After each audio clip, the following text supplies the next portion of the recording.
मदत करा. अनेक लोक बदनामी करतात, खोटं सांगतात, काही ना काही बोलतात, पण त्याच्या कुठल्याही बोलल्याला मी आज उत्तर देऊ इच्छित नाही.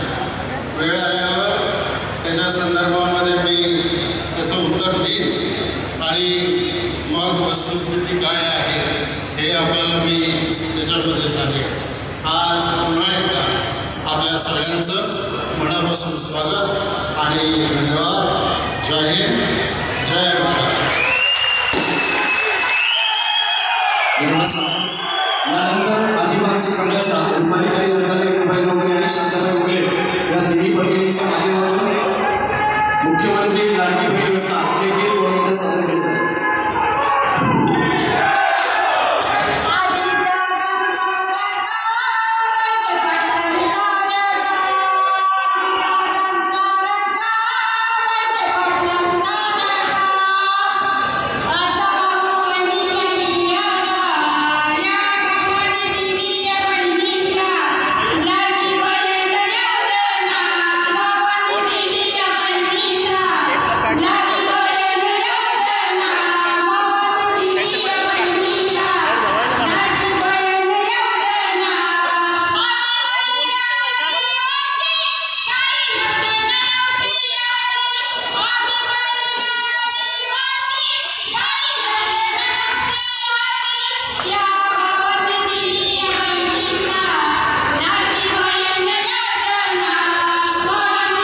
साठी मी श्री बाळासाहेब पेटे पाटील आणि मानसिकमया पाचुंकर यांना विनंती करतो. राज्याचे उपमुख्यमंत्री नामदार अजितदादा पवार साहेब यांचं स्वागत आपण या ठिकाणी करावं.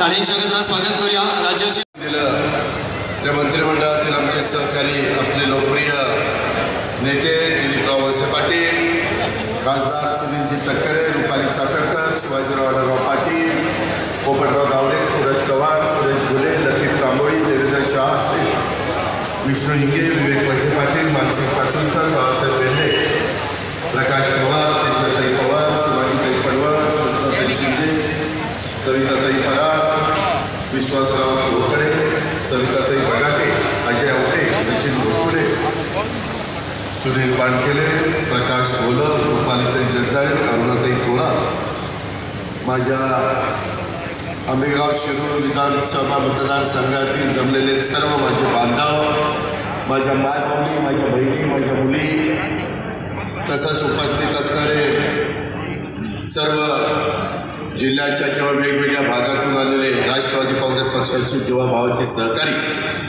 पत्रकार मित्र आणि जमलेल्या माझ्या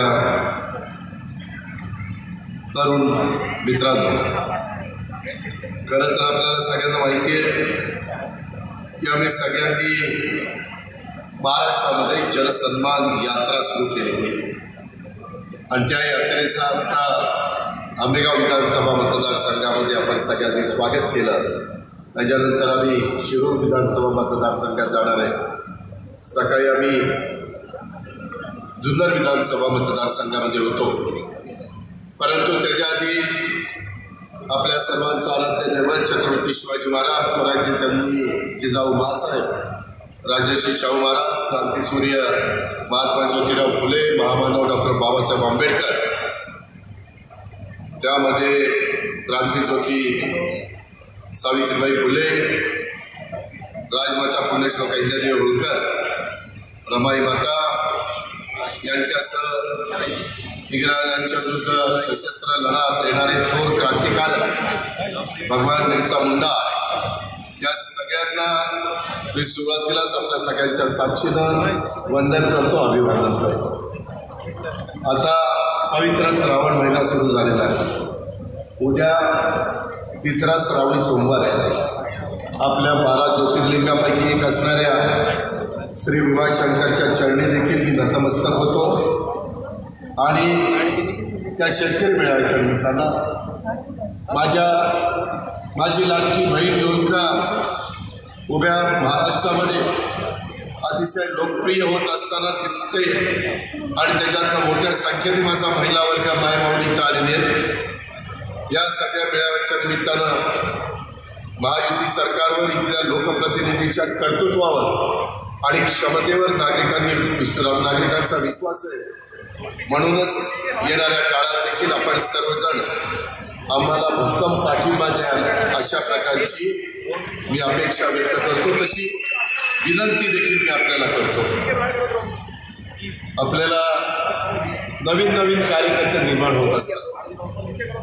आदरणीय पवार साहेबांनी पण त्यांच्या अनेक वर्षाच्या राजकीय जीवनामध्ये अनेकांना आम्हाला संधी दिली. आम्ही देखील आता राजकीय जीवनामध्ये काम करत असताना तरुणींना महिलांना संधी त्या ठिकाणी देतोय. आणि ही संधी देत असताना आंबेगाव विधानसभा मतदारसंघातली जनता तसं बघितलं तर नशिबान आहे. तुम्हाला दिलीप वळसे पाटील साहेबांच्या सारखा संयमी आणि अभ्यासू नेतृत्व मिळाले.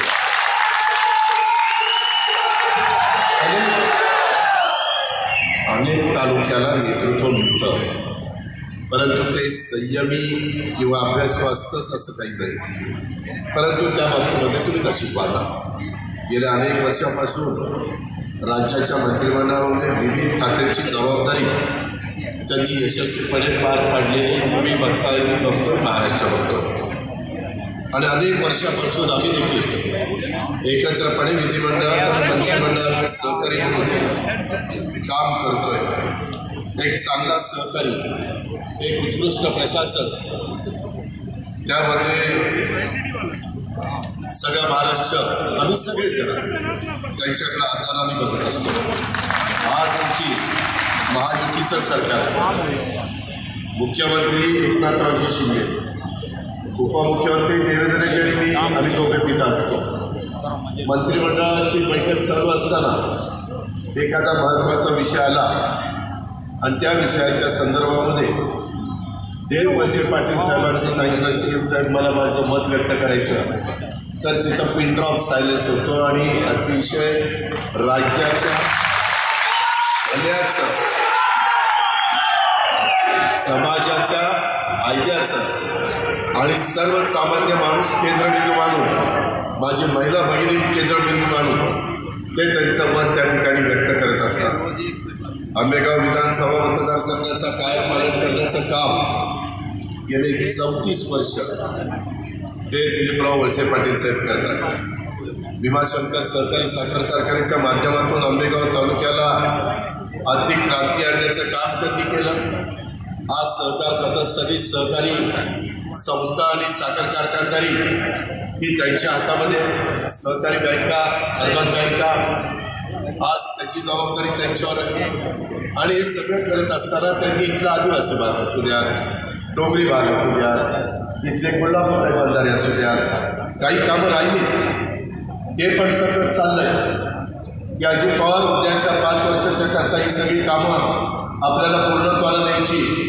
त्याच्यामध्ये कणमोडी सुधारित प्रशासकीय मान्यता झाल्यानंतर सातगाव पठार परिसरातील गावातील शेतकऱ्यांच्यासाठी पाणी उपलब्ध करणं, उपसा सिंचन योजना, माळसाकाल, कळमजाई, बोरगर, फुलवडे कार्यान्वित करणं, त्यांच्या येणाऱ्या शिरूर तालुक्यातील केंदूर, पाबळ परिसरात 12 गावांना शेतीसाठी पाणी उपलब्ध करणं, डिंबे डाव्या कार्याचं हस्तांतरीकरण करून त्याची वहन क्षमता वाढवणं, त्याच्यामध्ये माणी ड्रोनमध्ये बोलता डिंबे माणी ड्रोनचा, त्याबद्दल माझ्या जुन्नर आणि आंबेगाव तालुक्याच्या फायद्याचं जे असेल ते करण्याच्या करता स्वतः दिलीपराव वळसे पाटील प्रयत्न करतात. आपण काळजी करू नका. आम्ही सगळेजण त्यांच्या पाठीशी त्या कामाच्या संदर्भामध्ये उभे असतो. त्याच्यामुळे कुठल्याही परिस्थितीमध्ये ज्या मतदारसंघाला त्यांनी तळहाताच्या फोडाप्रमाणे जपलेलं आहे त्या बाबतीमध्ये आता काही गवसे येत आहेत आणि काही ना काही मनगळा करतात, तो त्यांचा अधिकार आहे. मला काही विरोधकांच्यावर टीका करायची नाही. आंबेगावकरांनो, शिरूरकरांनो, गेले काही दिवस जनसन्मान यात्रा सुरू झाल्यापासून मी स्वतः पक्क ठरवलेलं आहे, आपण फक्त विकासाचं बोलायचं. आपण फक्त गरिबीमध्ये जगत असणाऱ्या माझ्या मायबाबी, माझे बांधव ज्यांना बाहेर काढण्याच्या करता आपण प्रयत्न करायचा, त्यांच्याकरता योजना आणायच्या. विरोधकांनी आम्हाला शिव्या देतात, शाप देतात, काही बडबडतात. कोण कुणाला सरडा म्हणतं, कोण कुणाला ढेकून म्हणतं. अरे बाबा, तो हे ढेकून आणि सरडा म्हणून प्रश्न सुटणार आहे? महाराष्ट्राचा कायापालट होणार आहे? उगीच या आई बापांनी जन्माला घातल्यानंतर मिळाली जीभ लावली टाळ्याला, हे चालतं? आज तुम्ही जनता सुद्धा. त्याच्यामुळं एकंदरीतच दिलीप वळसे पाटील साहेबांच्या कार्यकाळामध्ये बाजार समिती असेल, खरेदी विक्री संघ असेल, दूध संघ असेल, शरद बँक असेल, इथल्या संस्था यशस्वीरावर पोचलेल्या आहेत. आणि या सहकारी संस्थांच्या माध्यमातून इथल्या जीवनातले, इथल्या माझ्या शेतकऱ्यांच्या जीवनात, जनतेच्या जीवनात एक आर्थिक क्रांती घडून आणलेली आहे. आंबेगाव तालुक्याचा विकास झालेला हे कोणी नाकारू शकत नाही. परंतु आज देखील सतत हाच प्रयत्न की बाबा हे केलं तर राज्याला फायद्याचं आहे, अमुक केलं तर जिल्ह्याला फायद्याचं आहे, त्याच्या पुढचा निर्णय घेतला तर शिरूर आणि आंबेगाव विधानसभा मतदारसंघाला फायद्याचं आहे. मी आंबेगावकरांना तुम्हाला सांगतो, एखादा कार्यकर्ता अतिशय सर्व गुण संपन्न होण्याच्याकरता, माहितगार होण्याच्याकरता 25-25, 30-30 वर्ष घासावी लागतात. एकदम पुढे उठतं आणि नेता व्हायला जातं, ते येड्या गावाचं काम नाही. त्याच्यातून आपल्या भागाचं नुकसान होत आहे. आज दिलीपरावांना इथले बारकाईनं सगळ्या भागातले प्रश्न माहिती आहे. आढळराव पाटलांना माहिती आहे, इतर माझ्या मान्यवरांना माहिती आहे. माझं एकच थोडंसं मनामध्ये खंत आहे, तो तुमचा अधिकार आहे, त्याबद्दल मी तुम्हाला काही म्हणणार नाही. घटनेचे शिल्पकार डॉक्टर बाबासाहेब आंबेडकरांनी तुम्हाला तो अधिकार दिला, हे आम्हाला मान्यच आहे. परंतु कालच्या लोकसभेच्या निवडणुकीच्या निमित्तानं जो काही निकाल लागला आम्ही स्वीकारला. यशाने पुरवून जायचं नसतं, अपयशाने नावमेद व्हायचं नसतं.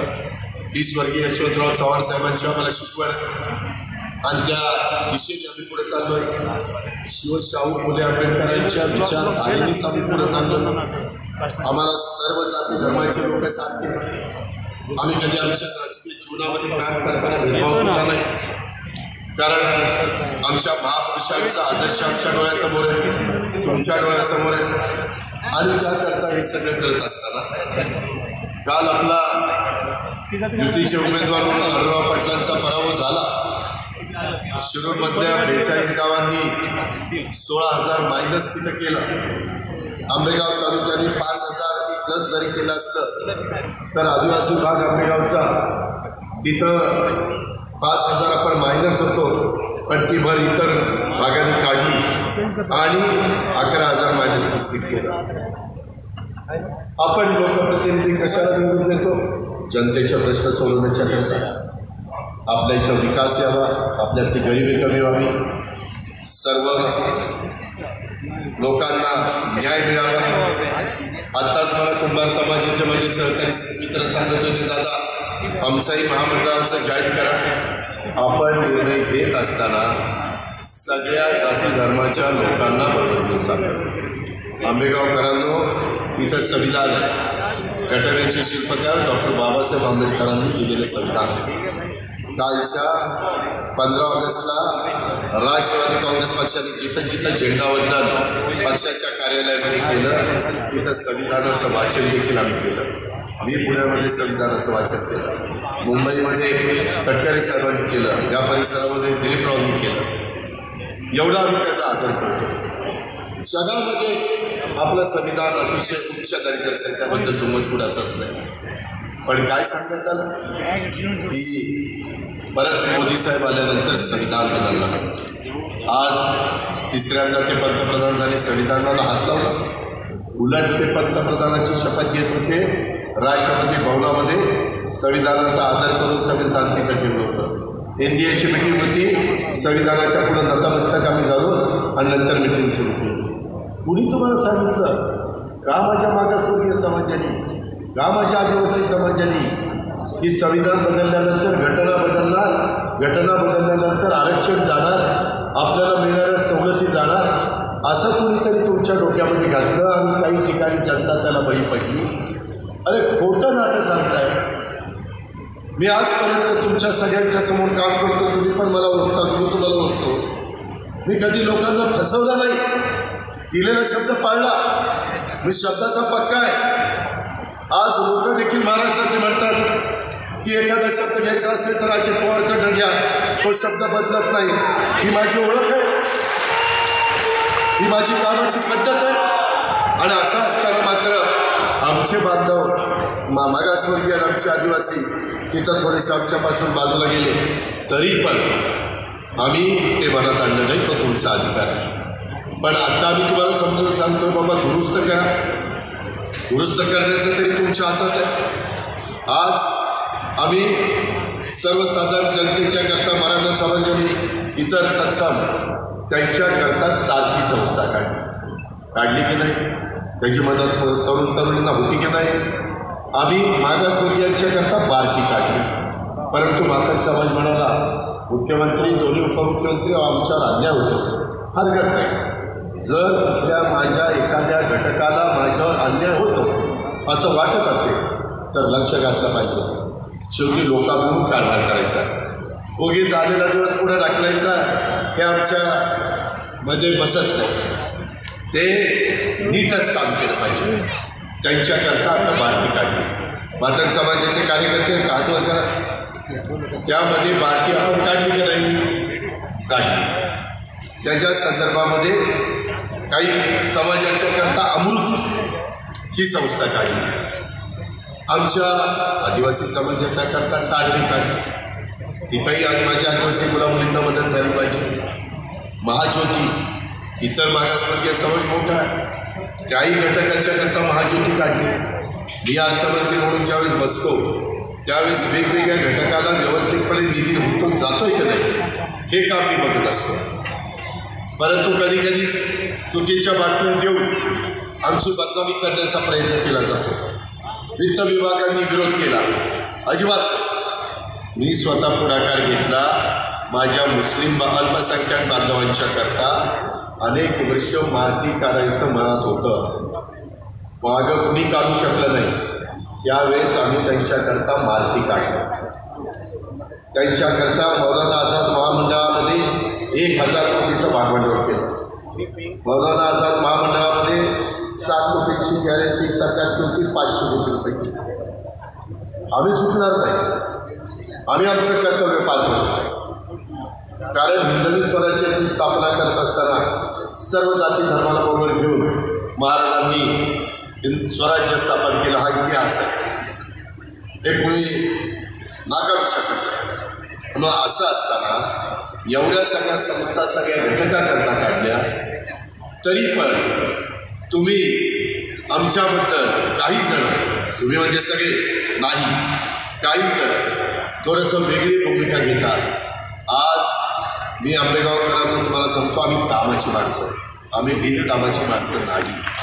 मी सकाळी 6 वाजल्यापासून काम करतो आणि आज नाही, पहिल्यापासून कोणालाही विचारा, तुमच्यातल्याही अनेक लोकांना माहिती आहे आमची प्रशासन चांगलं चालवण्याची हातोटी आहे. प्रशासनावर आमची पकड आहे का नाही? अधिकारी आमचं ऐकतात की नाही? काम सांगितलं नाही दादे त्याचं काय घ्यायचं, असं कोणी करतं का?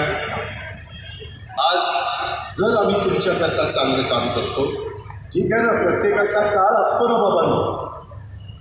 छत्रपती शिवाजी महाराजांचा काळ होता, स्वराज्य रक्षक संभाजीराजे महाराजांचा काळ होता, असा अनेकांचा काळ तो येऊन गेलेला आहे. आज आम्ही महाराष्ट्रामध्ये चांगलं काम करतो. आज अर्थसंकल्प सादर करत असताना मी आपल्याला सांगू इच्छितो की मी फार विचार केला. दिलीपरावशी बोलायचो, मंत्रिमंडळातल्या सरकारांशी बोलायचो, धनंजय मुंडे, अफजल मुश्रीफ, भुजबळ साहेब, सगळे माझे सहकारी, संजय बनसोडे, आदित्य तटकरे, या सगळ्यांशी मी चर्चा करायचो. प्रांताध्यक्ष प्रफुल्ल पटेल, आमचे आमदार, आणि त्यांना विचारायचो, माझ्या मित्रपक्ष, त्यांच्याशी चर्चा करायचो किंवा काय काय करावं असं तुम्हाला वाटतं. कारण तुम्ही जसं तुमचा संसार चालवता तसं मी तुमच्या पाठिंब्याच्या जोरावर महाराष्ट्राचा संसार चालवतो. महाराष्ट्राच्या तिजोरी आज माझ्या हातामध्ये आहे.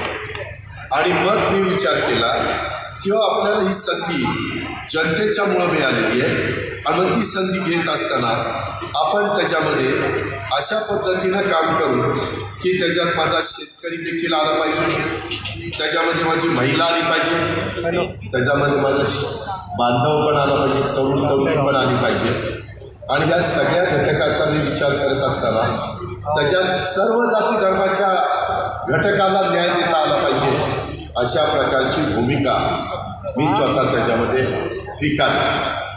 बजेट माझं जवळपास 6.5-6.5 लाख कोटीचं.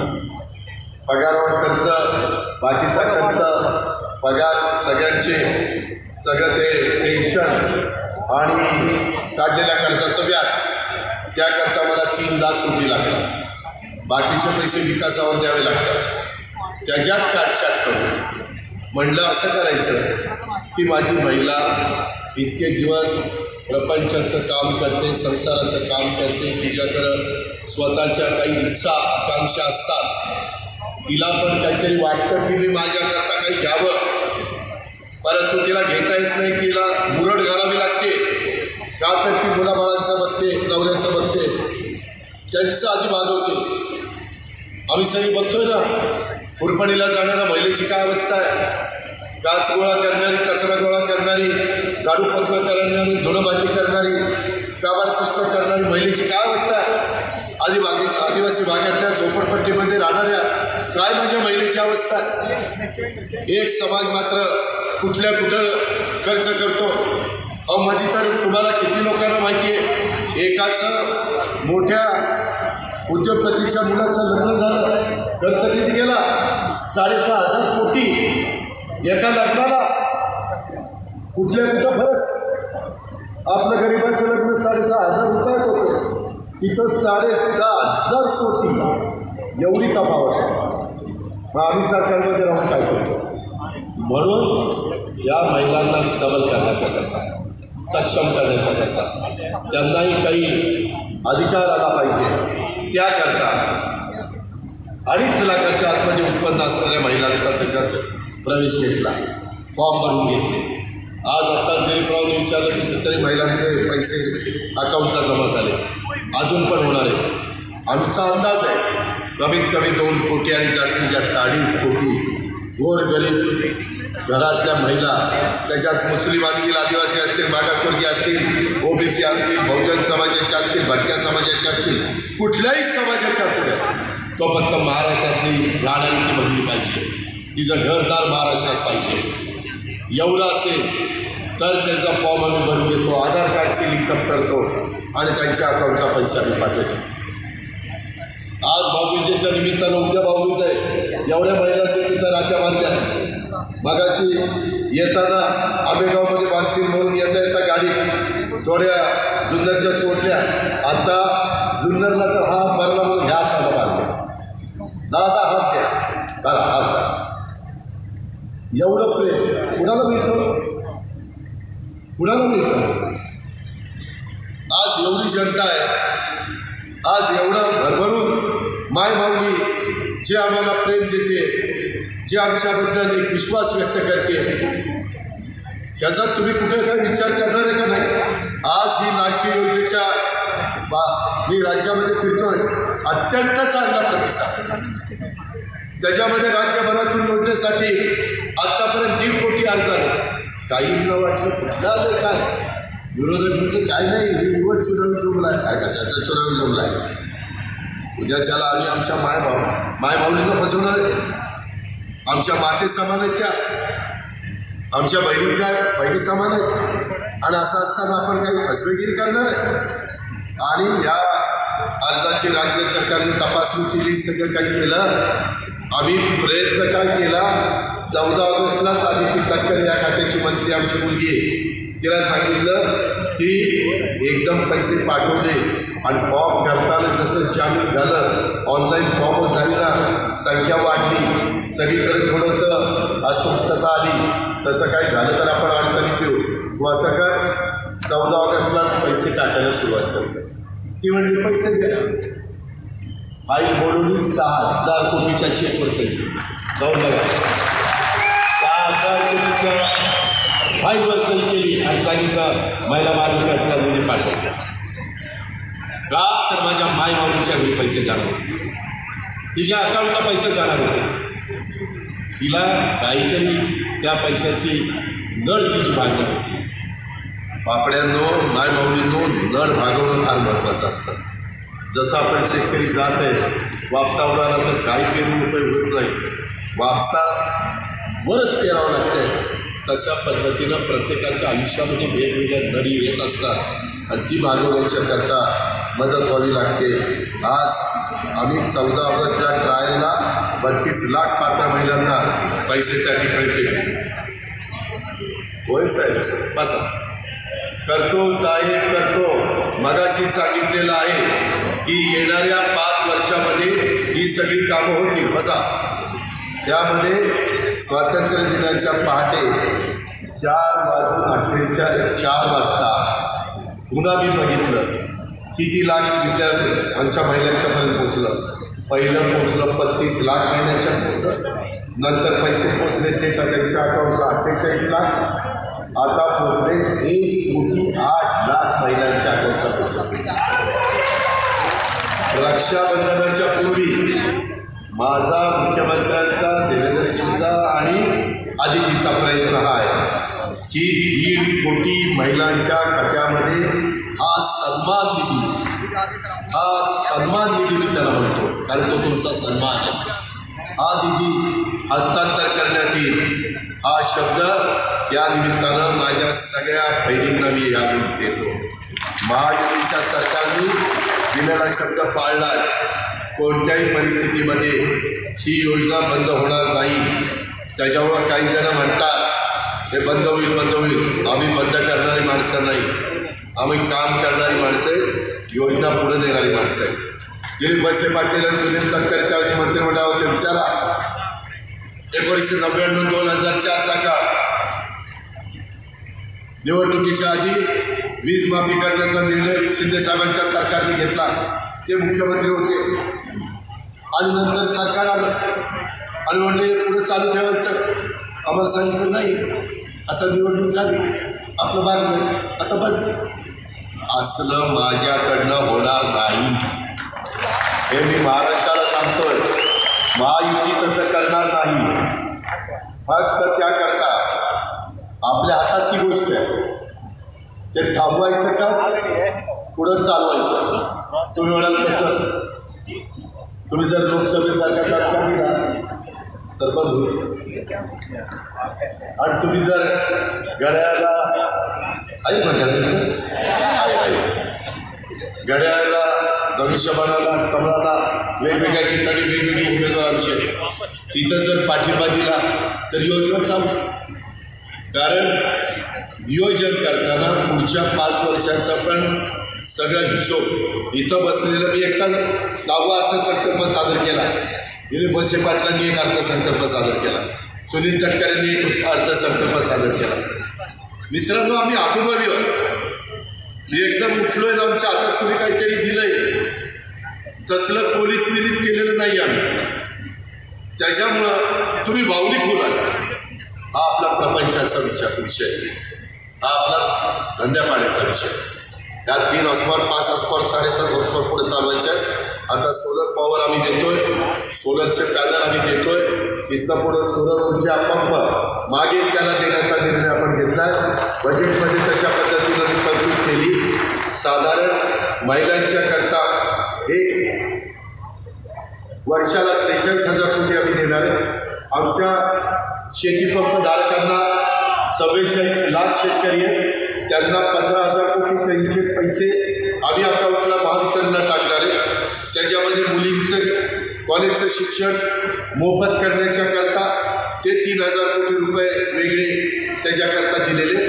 त्याचबरोबर 3 गॅस सिलेंडर फ्री, ते पैसे तुमच्या अकाउंटला येणार आहे.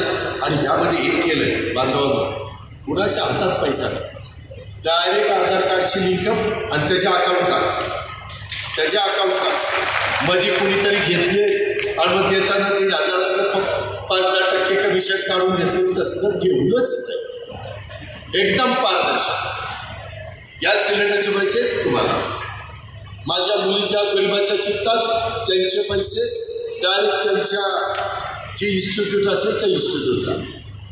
शेतकऱ्यांना आता तुम्हाला फॉर्म भरून द्यायचा आहे शेती पंपाचा, की माझं नाव अमुक अमुक, गट नंबर अमुक अमुक, त्याच्यामध्ये गावाचं नाव अमुक, विहीर बाग आहे, कॅनल बाग आहे, त्याच्यामध्ये नदी बाग आहे किंवा बोर बाग आहे किंवा डॅम बाग आहे, ते सगळं तिथं द्यायचं आहे.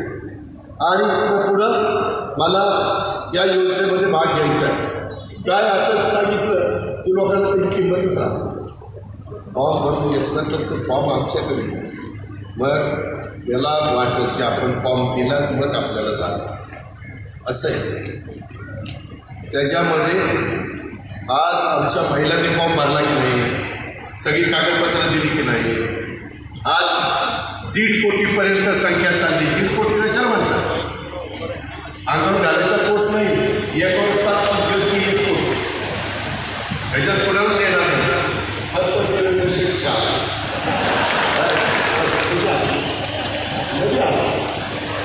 पटलं आहे. त्यामध्ये आता त्यांनी त्यांच्या कर्तृत्वात निर्माण केलं.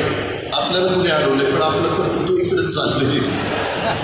मित्रांनो, यामध्ये अशा पद्धतीनं आपण सगळे पैसे डायरेक्ट अकाउंटला देतो.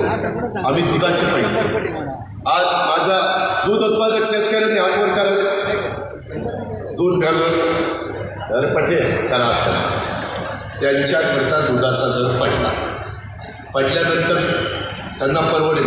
माझ्याकडे पण डेअरी, म्हशीच्या दुधाला नाही, गाईच्या दुधाला. गाईच्या दुधाला 5 रुपये लिटरला आम्ही जास्तीचा अनुदान देतो का माझ्या दूध उत्पादक शेतकऱ्याला परवडलं पाहिजे. मेंढ्याचा भाव वाढला आहे, वेगवेगळ्या पद्धतीने दुष्काळ आला की हिरवा चाऱ्याचा त्रास होतो, कडबाचा भाव वाढला आहे, मग बाकीच्या वेगवेगळ्या पद्धतीनं त्यांना अधिक खर्च येतो. याकरता आम्ही बसलो आहे तिथं. आम्ही तिथं गोट्या खेळायला नाही बसलो की कामं खेळायला. नाहीतर तुम्हाला वाटत असेल इकडं डाव चाललेला असेल, दिलीपराव वळसे पाटील ना अजित पवार दोघांच्या मध्ये गल्ली काढायची हे खूप असलं नाही.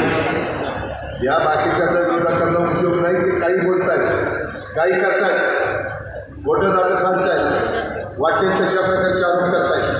मी तुम्हाला एक सांगतो, मागच्या वेळेस काही गोष्टी चुकल्या कबूल केले. आता सकाळी जुन्नरच्या बाजारामध्ये मी अतुल बेनके आणि सुनील तटकरे गेलो होतो. कांद्याला आता बरा भाव आहे ना, आहे. टोमॅटोला बरा भाव आहे ना, आहे. आता त्यांना सांगितले अजिबात निर्यात बंदी करायची नाही, निर्यात बंदी नाही. आता हे कसं आम्ही करणार? केंद्रात सरकार आपलं आहे म्हणून आम्ही करणार. आता तुमच्या खासदारांना सांगितलं तर काय म्हणून, अरे माझं तिथं कोणी ऐकतच नाही. मग तिथंच जर शिवाजीराव आढळराव पाटील असते तर तसं माहीत असते का? आणि बिनकामाचं माझ्या DPDCचं काढतात. DPDCला अजित पवार काही बोलून देत नाही. अरे अजित पवार इतके वर्ष तिथं पालकमंत्री सगळ्यांना बोलून दिलं. अजित पवार आता ही लाईन धरली की अजित पवार वाईट झाला. मागं अजित पवारसारखा माणूस नाही राहून लई कर्तृत्वात. हे असले धंदे करणाऱ्यांना कुठंतरी थांबले पाहिजे. मी तुम्हाला सांगतो, मी एखाद्या वेळेस एखादा शब्द कडक बोलीन, परंतु माझ्या मनात खोटून असते. मी अतिशय स्वच्छ मनाचा, मी वेळ मारून देणारा कार्यकर्ता नाही. त्याच्यामुळं माझी तुम्हाला विनंती आहे की आता केंद्रामध्ये तिसऱ्यांदा मोदी साहेबांचं सरकार आहे. आम्ही त्यांना सांगितलं की ह्या गोष्टींमध्ये लोकांना भीती वाटते. आम्ही कायदा सुव्यवस्था चांगली ठेवण्याचं काम करतो.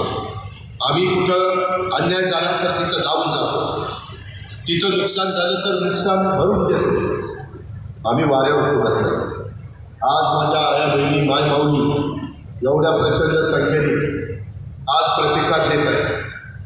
एवढ्या प्रचंड संख्येने मी इतके वर्ष राजकीय जीवनामध्ये काम करतोय, परंतु माझ्या खूप सभा झाल्या, पण एवढ्या प्रचंड संख्येने महिला मी याच वेळेस पाहतो का, तर त्यांनाही भावाच्या नात्याने आमच्यावर विश्वास बसला. मुख्यमंत्र्यांवर बसलाय, माझ्यावर बसलाय, दुसऱ्या उपमुख्यमंत्र्यांवर बसलाय.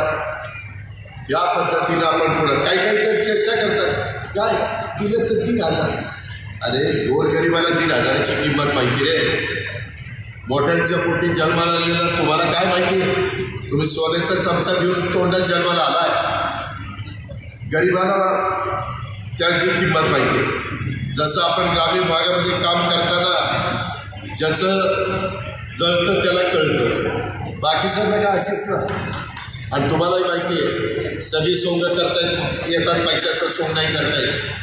आणि त्या पद्धतीनं हा पैसा माझ्या मायमौली माझ्या मुली आणि बहिणींच्या हातात गेला तो शेवटी मार्केटमध्येच येणार आहे, कुठल्या तरी दुकानामध्येच येणार आहे ना. गावच्या दुकानात येईल, तालुक्याच्या दुकानात येईल, मनसरच्या बाजारपेठेमध्ये येईल, कुठं पुण्याच्या बाजारपेठेत जाईल, मुंबईच्या बाजारपेठेत जाईल. माझी महिला माझी मायमौली तिच्याकरताच तो खर्च करणार आहे आणि तो तिच्याकरता तिने खर्च करावा हीच आमची अपेक्षा. अर्थात तो तिचा अधिकार आहे, पण आमची अपेक्षा. या पद्धतीनं आपण पुढे चाललेलं आहे. आज मोठ्या प्रमाणावर आम्हाला काम करत असताना राष्ट्रवादी काँग्रेस पक्ष यापुढील काळात पण मी आपल्याला सगळ्यांना सांगतो, सर्व जाती धर्म पंथ प्रांत भाषांच्या नागरिकांना सोबत घेऊन विकासाच्या वाटेवर आम्ही चालत राहतो. मला विचारतात जनसन्मान यात्रा कशा करतात? आम्ही जनसेवक आहोत. यांचा सन्मान करण्याच्या करता जनसन्मान यात्रा. त्याच्यात आम्हाला निवेदन येतात. आताही प्रदीप मला विचारत होता, दादा काहींना निवेदन द्यायचे, काहींना दिले. जेवढं शक्य असेल तेवढं करणं आमचं काम आहे. आणि त्याच्यातून या यात्रेच्या निमित्तानं आम्ही काय योजना आणल्या त्या योजना पण माहिती पाहिजे. आम्ही कशा करता त्या आणल्या. आम्ही प्रशिक्षणार्थीकरता वेतन देतो. मुलं मुली शिकल्यानंतर 12वी डिप्लोमा आणि डिग्री घेतल्यानंतर काय करायचं कळत नाही, म्हणून आम्ही त्यांच्याकरता प्रशिक्षण सुरू केलं आहे. 12वी वाल्याला आम्ही 6,000 रुपये देतो. तू शिक, तुला बांधण आम्ही देतो, वेतन आम्ही देतो. डिप्लोमावाल्याला 8,000 महिना आणि ग्रॅज्युएटवाल्याला 10,000 रुपये महिना. 6 महिने 8 महिने 9 महिने त्यांनी त्या ठिकाणी हे करावं, काय प्रशिक्षण घ्यावं. प्रशिक्षण घेतल्यावर त्याला स्वतःच्या पायावर तरी उभं राहता येईल किंवा नोकरी करता येईल. आम्ही त्याला सर्टिफिकेट देणार आहे सरकारचं. त्यानं ह्या कोर्सचं 6 महिन्याचं प्रशिक्षण घेतलं आहे. या पद्धतीनं त्या तरुणांना पण बेरोजगारी कमी करण्याच्या करता ही योजना आहे. अनेक कारखान्यांची गुंतवणूक आपल्या भारतात आपल्या महाराष्ट्रात कशी होईल हा प्रयत्न आहे. JSWचे 40,000 कोटीचे 2 कारखान्याचे करार केले. किर्लोस्कर आणि टोयोटा किर्लोस्कर त्या कारखान्याचा करार केला आहे. संभाजीनगरला तो कारखाना येतो. ऊसाचे दर आम्ही चांगले देतो. बघा तुमच्याही भीमाशंकर कारखान्याने चांगला भाव दिला, बाकीच्यांनी काय भाव दिला? गोडगंगेचा भावच नाही, बंद. अरे तुम्हाला कारखाना चालवता येत नाही आणि तुम्ही सांगता दादानी बंद पाडला, दादानी बंद पाडला. कसा दादानी बंद पाडला रे? तुझा व्यंकटेश कृपा चालतो, ती बंद पडत नाही, ही बंद पडतो रे. सांगा ना, जर मला वाईटात शिरायचं असतं तर व्यंकटेश कृपा पण बंद पाडला असता, पण मी तसलं नाही. मी मदत करणारा कार्यकर्ता. अरे माझ्या सोमेश्वर सहकारी साखर कारखान्याने काल भाव दिला 3,550 रुपये. आपलं काम बोलतं काम. आणि त्याच्यामध्ये माझ्या शेवटच्या महिन्यात ऊसाला त्यांना 200 रुपये टनाला जास्त दिले, रिकव्हरी जास्त असते म्हणून. कोडवा आणि त्या सुरूस त्याला भाव दिला 3,750 रुपये. महाराष्ट्रात नंबर 1चा भाव. आपलं कामच 1 नंबर आहे. फक्त तुम्ही पाठीशी उभं राहा. लोकसभेसारखा दणका नकारे घेऊ नका. लय वांगाळ वाटतं एवढं काम करून. बेबीच्या देठापासून ओढतोय, सांगतोय, घाम येतोय, तरी राव सांगतोय, पटवून देतोय. समोरच्यांनी काय दिलं? देवळात वाजवायची घंटा दिली का? काय मला तर काही कळतच नाही. आता तुम्ही मतदार राजा आहे, पुरा म्हणतो अजित पवारनी आंबेगावला जाऊन दम दिला, दम नाही दिला, विनंती करतो हात जोडून. त्याच्यामध्ये आता इथून पुढे शेतकरी पण मला म्हणतात, दादा आमच्याकडे बिबटे झाले, आमच्याकडे दादा रात्री विंचू काटे साप अडचण येते. घरचे कारभारी म्हणते कशाला रात्री जात आहे, परंतु रात्री वीज येते 3 दिवस रात्री दिवसा इथे 3 दिवस. आता आम्ही ठरवलंय की वीज माफी तुम्हाला केली, वीज माफी केली. आता इथनं पुढं 6 ते 8 महिन्यात आम्ही तुम्हाला दिवसा वीज देणार. आमचा सूर्य उगवला तुमची मोटर चालू, सूर्य मावळला बटन बंद करून घरी जायचं, बायका पोरात गप्पा मारत बसायचं बिबट्यानं चिपट्यानं. पण तुम्ही म्हणत कसं काय इतके दिवस काय झोपा काढलेच का तुम्हाला, म्हणजे तुम्ही मला म्हणा तसं नाही. आता नवीन टेक्नॉलॉजी आली, सोलर पॅनल असतात, ते उन्हात तापले की मोटर सुरू होती. आता ढगाळ वातावरण आहे, माझ्याकडे पण मोटर आहे, मी ती ढगाळ वातावरणात माझी 500 मोटर 3चं पाणी मारती आणि 300 मोटर 2चं पाणी मारती. परंतु पावसाळ्यात सहसा आपल्याला पाणी लागतच नाही आणि काही खर्च नाही, काही नाही. आता नवीन पॅनल, आता गोडाऊन असतात, नाही गोडाऊन नाही पण अशी गोडाऊन असतात. आता साखर कारखान्यावर पण तुमच्या आमदार साहेबांना विचारा, तिथल्या गोडाऊनवर पॅनल टाकायला आम्ही परवानगी दिलेली आहे आणि 9000 मेगावॉट वीज सोलरवर करायला आम्ही टेंडर काढून काम सुरू केलं आहे. 30% अनुदान केंद्र सरकार देणार, त्याच्यातून आम्हाला एवढी वीज उपलब्ध होणार आहे ती आम्ही शेतकऱ्यांना देणार आहे. शेतकऱ्यांना सांगण्यानंतर दिवसा पाहिजे नाही, आता चांगलं पीक कर, आता चांगली शेतीवाडी कर, आता चांगला भाजीपाला पिकव, आता चांगल्या फळबागा करू. या पद्धतीनं आमचं काम चाललं. तुम्ही काळजी करू नका, आम्ही कामाची माणसं, ती आम्हाला शिव्या देतात ती बिनकामाची, त्याच्यावरती शिव्या देत बसतो. भावनिक होऊ नका, नाहीतर आता तुम्ही आम्हाला दिलीपरावांना कधीतरी संधी दिली पाहिजे. आमचं फार पांढरं झालं तर मी काळं करतो म्हणून काळं दिसतंय, पण फार पांढरं झालं. आता किती दिवस दम तर किती दिवस झाले, पण तिथं पण काय नाही फार गेलं. मंजुरी फोटो बघतो किती चांगलं होते, किती चांगलं. कालच आता जुन्नरला मला दाखवलं दादाजी बाबांचे पांढरं नाही बसलं नाही गेला, कालच त्याने मला फोटो दाखवला. गमतीचा भाग जाऊ द्या, आपण एका परिवारात, महाराष्ट्र आपला परिवार आहे, त्याच्यानंतर पुणे जिल्हा आपला परिवार आहे. आम्ही पुणे जिल्ह्यातल्या सगळ्या संस्था चांगल्या चालवतो. PDCC बँक आज राज्यात नंबर 1ची बँक आहे की नाही आहे, ती आम्ही बारकाईनं दिलीपराव लक्ष देतात म्हणून. आपले सगळे कारखाने आपल्या ताब्यातले चांगले आहेत की नाही आहेत, आपल्या बँका चांगल्या आहेत की नाही. तुम्ही बघा, तुमची बँक बघा, माझी बारामतीची बँक बघा, आपलं काम चोख आहे. हे समोरचे निव्वळ दिशाभूल करणारे आहेत. म्हणून आमची तुम्हाला सगळ्यांना विनंती आहे की आता दिलीपरावांनी सांगितलेलं आहे, आता इथं प्रांताध्यक्ष बसले राष्ट्रवादीचे, हे पुढापुढाला तिकीट देणारे आम्हालाच माहिती नाही. त्यांच्याकडे अर्ज आल्यावरती बघते, आंबेगावला किती अर्ज आले, 4 आले का, मग ते मुलाखती घेणार आमच्या कोण सुनील तटकरे आणि मग ठरवणार कुणाला तिकीट द्यायचं.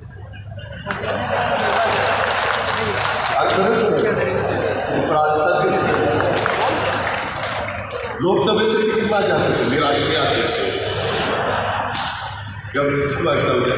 परंतु सांगायचं तात्पर्य की आया बहिणींनो, माय माऊलींनो, आमच्या बांधवांनो, आपण तरुणींनी सगळ्यांनी एकोप्याने अतिशय चांगली अशा प्रकारचे कर्तृत्ववान माणसं सारखी त्या ठिकाणी आपल्याकडे येत नाही. आपलं नशीब समजा. आणि दिलीप वळसे पाटील साहेबांनी त्यांची भूमिका इथं व्यक्त केलेलीच आहे. महायुतीच्या निमित्तानं ती जागा राष्ट्रवादी काँग्रेस पक्षालाच मिळणार आहे, त्याबद्दल कुणाला दुमत असायचं कारण नाही. परंतु आता असा काही चमत्कार करा की आंबेगाव शिरूर विधानसभा मतदारसंघाचा पोपटराव, त्यामध्ये तुम्ही सगळ्यांनी मिळून प्रकाश, तू असे राज्य सगळेच आमचे सहकारी असतील, त्याच्यामध्ये सगळ्यांना माझी सूचना आहे, मानसिक तुला पण सगळे, की राज्यात नंबर 1च्या मताधिक्यात निश्चित राज्यात नंबर 1च्या. आता एवढं भरभरून त्यांनी तुम्हाला दिलं, काय त्यांची अपेक्षा आहे बाकी त्यांना तुम्ही पण बरोबर दिले. पण आज आपल्या आणखी राहिले तुम्ही मागाशी म्हणला ते पाण्याचं, ते मागाशी मी पाण्याचं चासकामांचं लाईनी आणि बाकीचे सगळे पाण्याचे प्रश्न, ते डिब्याच्याही संदर्भात आपल्याकडं थोडीशी अडचण आहे.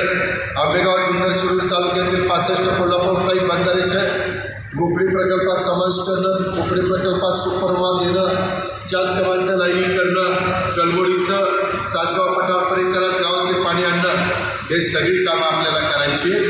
आम्ही त्याच्यामध्ये अतिशय सगळे अभ्यास केलेला आहे, सगळ्या गोष्टी केलेल्या आहेत. आता उद्याच्या काळामध्ये हा तालुका कुठल्याही विकासाच्या बाबतीमध्ये मागं राहणारा तालुका नसणार आहे.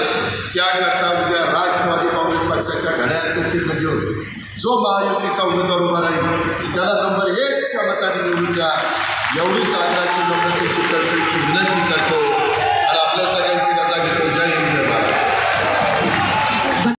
कान्होराज लाईव्ह टीव्ही चॅनलला लाईक व सबस्क्राईब करायला विसरू नका. पत्ता मुख्य संपादक MB साकोरे, संत श्रेष्ठ कान्होराज महाराज नगरी, दत्त मंदिर शेजारी, मुक्काम पोस्ट केंदूर, तालुका शिरूर, जिल्हा पुणे. Mobile number 7387 045 943, 9767 068 125. सहसंपादक संजय साकोरे, 9850 62 55 32.